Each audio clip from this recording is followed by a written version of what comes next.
Ngibingelele kuwe mlaleli, ngiyathemba ukuthi-ke uyaphila-ke.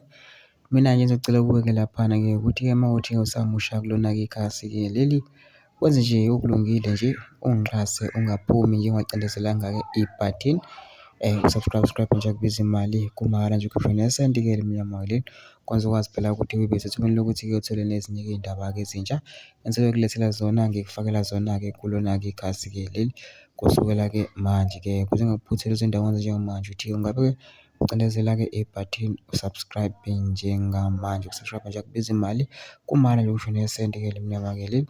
Udaba kulethele lona-ke namhlanje ngilethele udaba-ke lukaJulius Malema kanye noNhlanhla Mkhwanazi-ke laphana-ke uGeneral. La ngiphethe-ke ikliphu-ke yomlisa-ke laphana-ke veza-ke okuthusayo nokwenza ukuthi-ke asolise uMalema ngendlela ayithathe ngayo lento kaMkhwanazi, ngendlela akhulume ngayo noMkhwanazi ezidlangalaleni-ke lapha. Kodwa angifuni iminutho eminingi ukuzwe ngami. Into nje ngidlala-ke ividiyo-ke uzwele wena ukuthi-ke uthini-ke lo mlisa lo. Mina ngicela uma usuzwile-ke le video le, ungene ama-comment section ufoshe uvo lakho ukuthi nawe ucabangani ngaloku daba-ke lolu, bese wenza okulungile nje ungiqhase, ungaphumi ucindezelanga-ke ibhathini u-subscribe nje akubiza imali kumahhala nje ukusho nesenti-ke elimnyama likhonza ukwazi phela ukuthi-ke uqhubeke uthole nezinye-ke iy'ndaba-ke ezinje engizolungisa nazo ngiyifakela zona-ke kulona-ke ikhasi-ke leli kusukela-ke manje-ke. Nawe-ke le video-ke le awuyithokozele.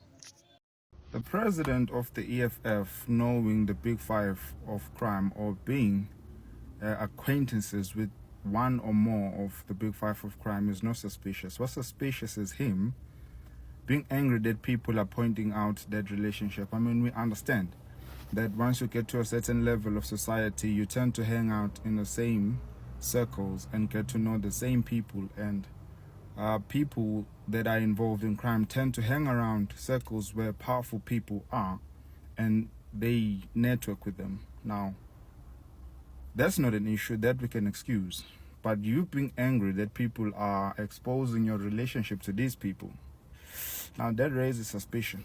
And we haven't said much, or at least General Mkhwanazi hasn't said much. He's just pointed out that you know them. Now, why are you mad? Why are you mad?